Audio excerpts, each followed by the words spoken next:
Hello and welcome to the drive on Destinta Drive. My name is Dion and welcome. I appreciate that you're here. And next Wednesday, 1 week from today, for the people who live in Madison, if you want to come out and say goodbye, the people at the DMV have decided to have an after-hours get-together at the Vintage, which is in downtown Madison, which I'm sure if you're from Madison, you know where it is. So any of you airport folks or just people who know me and want to have the opportunity to say goodbye, I'm going to be busy trying to get ready, but at the same time, I'm going to take next Wednesday night and just be with friends. So please come be part of whatever we're doing on Wednesday night. So that's there'll be a picture at the very end that has all the details. You may need to pause it. I'll also put some more details in the glove box for you if you're going to come. Anyway, so today I'm going to gripe a little bit, and it has something to do with my daily commute. Recently, I've been listening to the radio just because I like, the variety of music that comes across on a radio, and I listen to sort of the classic rock station here in Madison. And so during my morning commute, at 7 o'clock in the morning, the DJ, I don't know his name, but he's on there. He does at 7:30 his Brain Buster trivia question, and as part of his Brain Buster trivia question, he asks a question and then he gives you a prize. Next week is the Taste of Madison. So, no, not the Taste of Madison. Restaurant Week in Madison. So if you're from Madison, you can go out to dinner and get a relatively inexpensive, pre-chosen meal at the different restaurants. You can find out what's good in Madison and wonderful. So, anywho, so his questions they drive me crazy. And I'm going to give you the past 2 days' questions, okay? So, yesterday's question was as follows. Most kindergarten teachers are female. Okay, I'm good so far. What other occupation is dominated by females? Maybe he didn't use the word dominated, but is mostly female.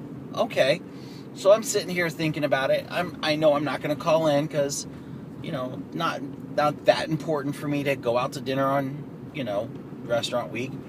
But I'm thinking about it, and my answer in my head very quickly is, well, doulas are all female, and midwives are all female. I know there's a distinction, so I make sure to separate the two. So my answer, if I had called in, would have been midwife or doula. So the people who did call in, one person said flight attendant, like the old days when we had stewardesses. Stewardesses were female. That's where the S's comes from. Another person called in and said nursing. Okay, not so much anymore. In fact, Ben Stiller was a nurse in his Folker movies. So somebody finally calls in and says, there's about 5 people who call in and give answers, and everybody's wrong. And the person who finally calls in and gets it right, it's dental hygienist or assistant, And I'm like, okay, yeah, that's true. But what about all the good answers that were given? Like mine. I had a great answer that would have been correct. In fact, I'm going to say more correct probably than dental hygienist or, but yeah, midwife. Well, there you go. It's in the name. Wife. That's a woman's job. Doula. I don't know any doulas that are men. In fact, I've never heard of a male doula. So, the vagueness of the question is just, it boggles my mind. So today's question was, 50% of all people have a favorite what? Okay. A favorite song, a favorite movie, a favorite way to cook chicken, a favorite soup, a favorite brand, like your car. These were all answers that kind of swirled in my mind as, viable, good answers. 50% of people have a favorite something. The answer that was correct, and I just like, what, were you tired of getting wrong answers? The person who answered a favorite pen or pencil. What? How vague? I mean, I could, a favorite drugstore, a favorite restaurant, a favorite place to pick your nose. I don't know, but can you be more vague? And then can you pick the most random answer and make it right? When I worked at a radio station, they actually had a box of Trivial Pursuit cards in the studio so that if we needed a trivia question, we could pull one out and get a good, solid answer. That was there for a reason, so that we didn't have people like me going, huh? I remember once at the radio station I worked at, there were two instances that two different things I can recall. Corey Baker, who was a prominent DJ back in the 90s in Barstow, he once, and this is before I worked at the radio station, asked the question, how many windows are in the it was either Empire State Building or the World Trade Center. I don't remember which, I just know it was a big building in New York City. This was back in the 90s, so, that was still a viable question at the time, depending on which of the buildings it was. And I actually called information, got the phone number for the I'm pretty sure it was the Empire State Building. Got the phone number for them, and then I called them and said, how many windows do you have? The person on the phone was very knowledgeable about the building, because I'm sure it's a trivia fact that you get on the tour. Gave me the answer. I called back, gave the right answer to Corey, and I won a pizza. Thanks, Red Baron. Appreciate it. Still remember it to this day. The other DJ that I worked with was Cindy West.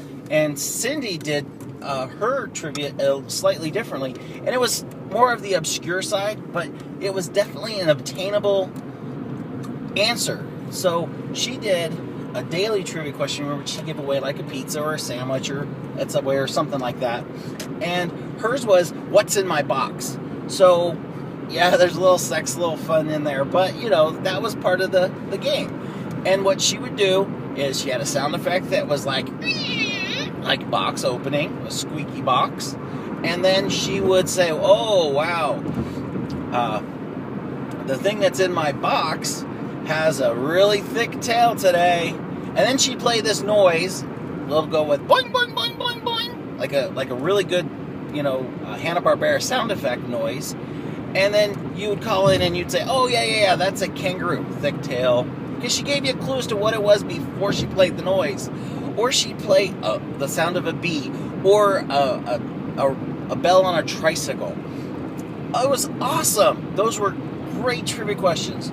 So, please, if you ask trivia questions, don't be so vague with your answers. Let's have solid answers. The Millennium Falcon was designed because it looked like a what? It looked like a hamburger. That's what it was supposed to look like. Designed to look like a hamburger. Solid answers. And good questions that aren't so, I could pick anything in the world and it'd be right. A pen or a pencil. Give me a break. Go down to Half Price Books. Buy an old Trivial Pursuit so you have some questions. Leave them in the studio so that when you're kind of thinking, wow, should I ask people what color is the most favorite hair? You're not dealing with such vagueness. Anyway, thanks for listening to me gripe. Don't forget to buckle up and drive safe. When you have the opportunities to pet your own personal tigers, please do. I'll see you on Friday, and maybe I'll see you at the Vintage next Wednesday night. Have a great day. Bye-bye.